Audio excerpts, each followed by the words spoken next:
Hello आज मसँग एमएसआईको CR400 laptop छ। यो पुरानो ल्यापटप हो, एकदमै पुरानो हो।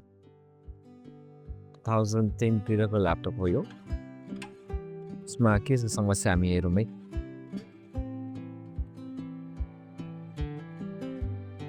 ओके, अन भयो।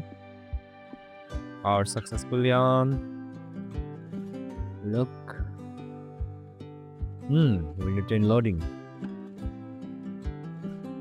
Okay, off. ओके, फाइनली यसको प्रब्लम हामीलाई थाहा भइसक्यो। पावर अन हुन्छ, बन्द हुन्छ। पावर अन हुन्छ, बन्द हुन्छ। यस्तो केसमा यसको प्रब्लम हुनसक्छ टोकन चिपको हार्ड डिस्क।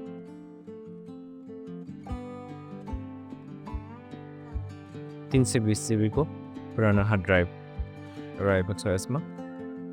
हेरौँ अरू के पल्छ, तर यसको सल्युसन चाहिँ पक्कै हुन्छ।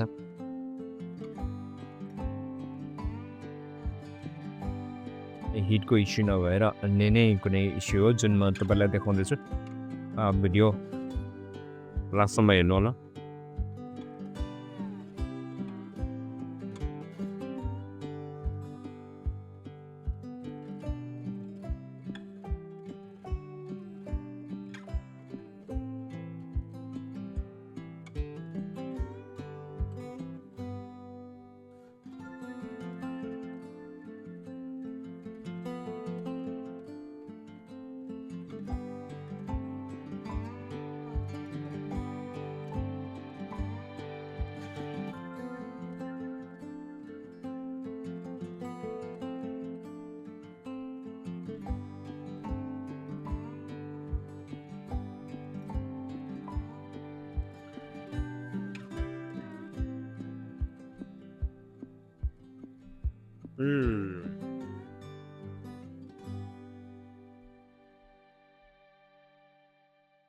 Here is our problem. NEC Tokin.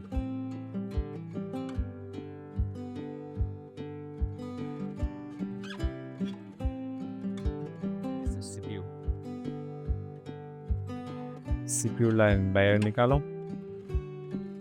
Carefully, pin नभाङ्यो। यसलाई हामी सेफ पनि राखौँ। यसको थर्मल पेस्ट छ नि, फेरि फाल्नु हुँदैन, फेरि त्यही प्रयोग गर्नुपर्छ।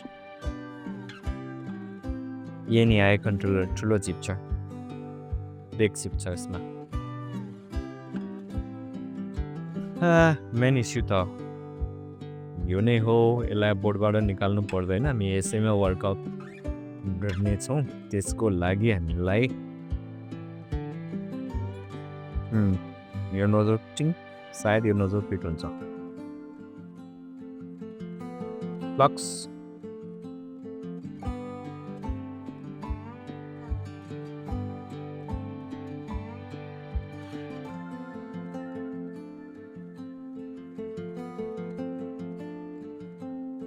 एयर बढाउँ। नोजल ठुलो भएकोले एयर पनि बढाउँ, किन यसलाई हेभिली टाँसेको पनि हुन्छ, एकदमै हेभीसँग।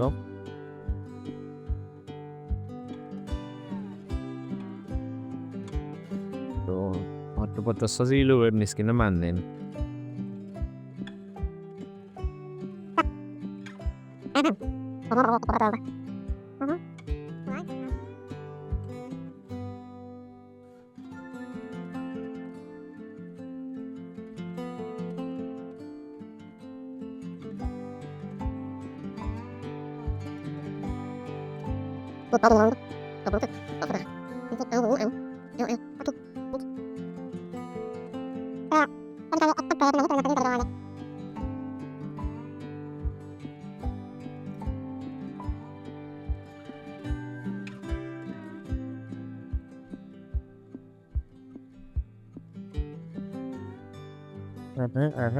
भइहाल्यो। यतिको हिटले मात्र पुगेन भने हामी आइरन पनि प्रयोग गर्छौँ है त।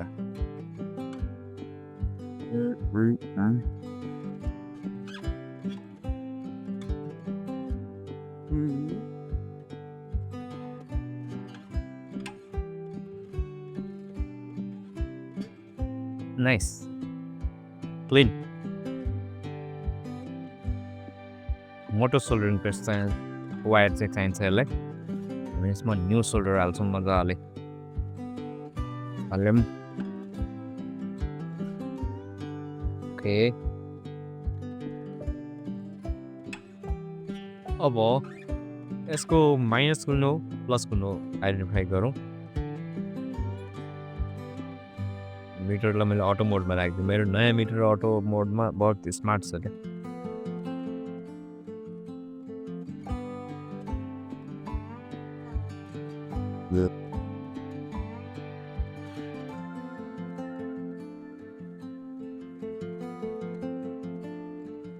ओके यो माइनस यो प्लस यो रिडिङ कति छ 0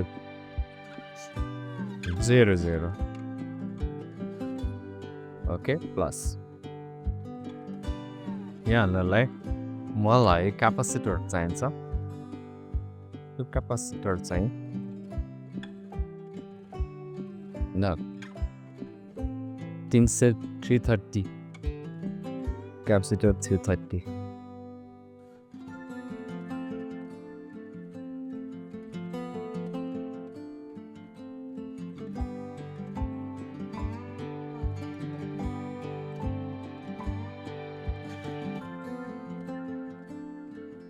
सबै क्यापासिटरहरू चाहिँ मैले यस्तो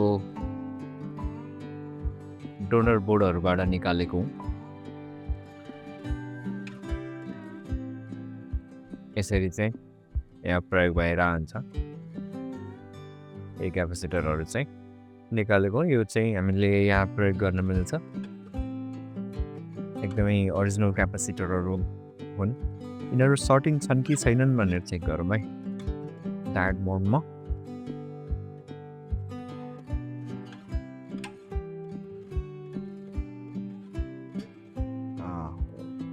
यदि यताबाट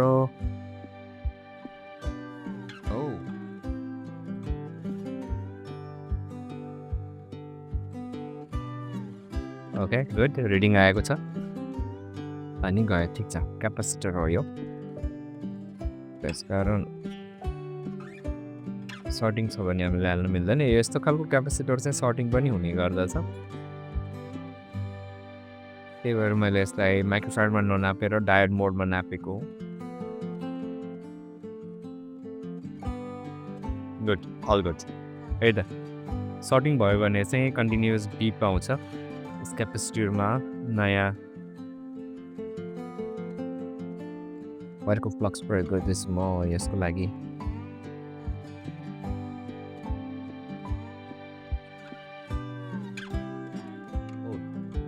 हे हे आफ्नो टास्क चाहिँ ठिकै छ म यहाँ चाहिँ लगाइदिन्छु बक्स मैले लगाइदिइसकेँ मैले खास यहाँ अलिअलि सोल्डर पनि हाल्न चाहेको थिएँ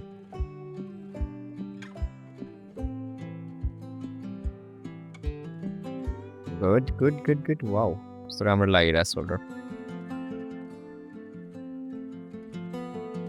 अलिकति सही हो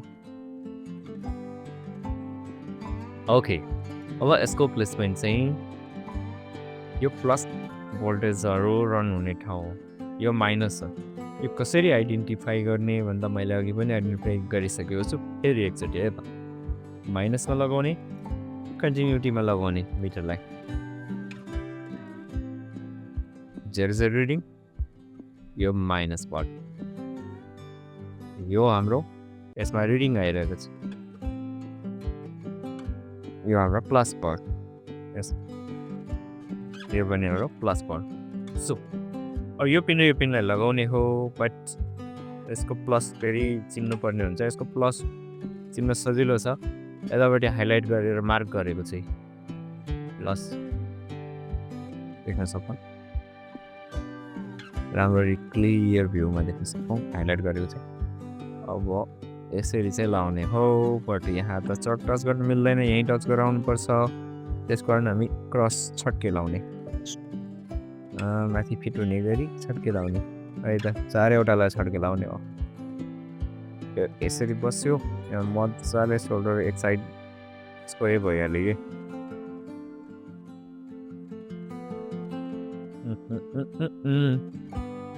ओके यता चाहिँ सुन्नु हुँदैन है केयरफुली अहिले हामी मिटर नाप्दाखेरि फेरि गडबड देखायो भने त हाम्रो मेहनत खेर जान्छ यता पनि मजाले टच गराइदिने तल अलि एक्स्ट्रा सोल्डरिङ वायर पनि छोडेर राख्ने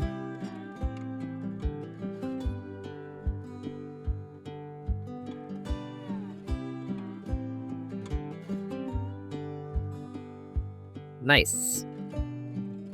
Looks great. Wow.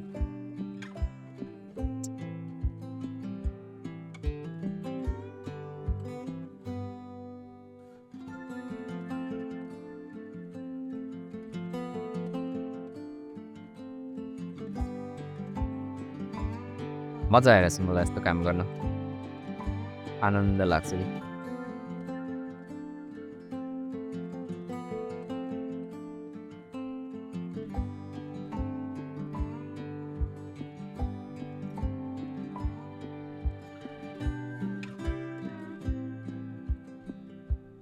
Okay.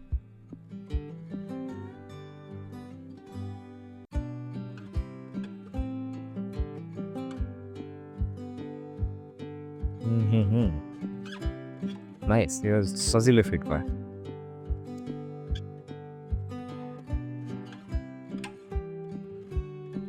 यसलाई पनि त्यसै गरी सेम पोजिसनमा बस यहाँ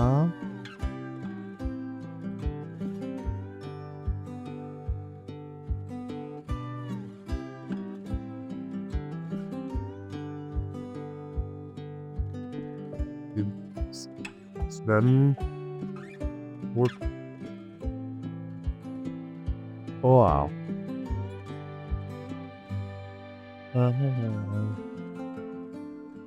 Okay, plus बाहिर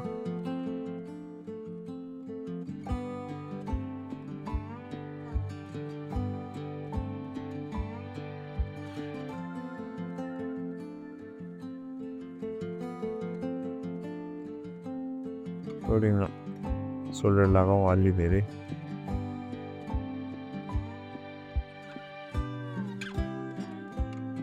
Okay,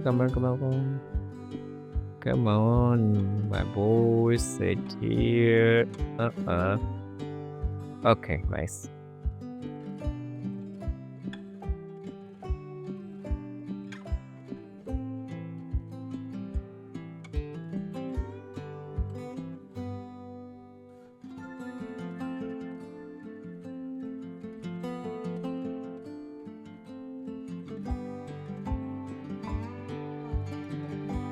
ल नाइसली सेट भयो त कन्फर्म गरौँ कुनै ग्राउन्डसँग सर्टिङ त छैन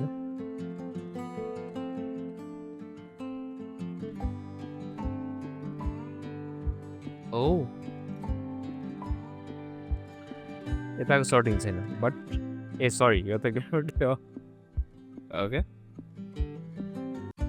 no shorting good look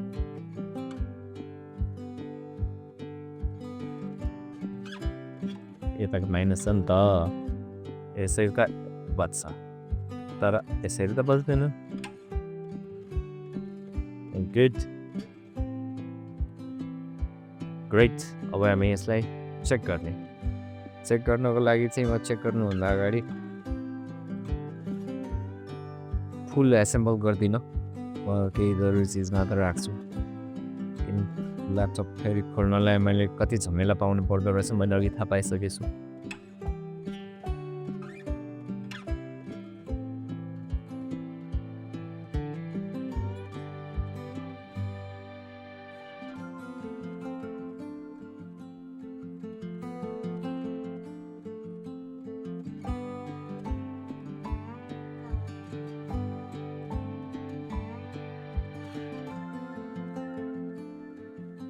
pen drive नजोडौँ मैले एकछिन ओके विन्डोज स्टार्ट भयो जोड्दा हुन्छ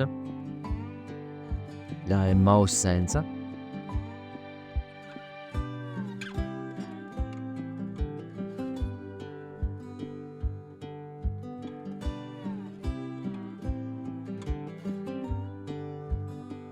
विन्डोज आउनु हुँदैछ वाउ अफ भएन मतलब सक्सेसफुल यस्तो खालको एमएसआईको ल्यापटपमा जहिले पनि हार्ड डिस्क रिड नगर्ने किबोर्ड राम्ररी काम नगर्ने वाइफाईले राम्ररी काम नगर्ने हुँदाखेरि चाहिँ हामीले टोकन चिपलाई यसरी क्यापासिटरमा रिप्लेस गर्न सक्छौँ टोकन चिप खराब भएर नै यस्तो खालको प्रब्लमहरू आउने गर्छ एमएसआईका ल्यापटपमा एसरको ल्यापटपमा जुनसुकै ब्रान्डको यो जुन पुरानो मोडल छ 2010 भन्दा तलको ल्यापटपहरू जति पनि छन् तिनीहरूमा यस्तो खालको प्रब्लम आउँछ यस्तो खालको प्रब्लमलाई सल्भ गर्ने चाहिँ त्यही हो जे आए पनि टोकन चिप को ठाउँमा हामीले क्यापासिटरहरू रिप्लेस गर्ने हो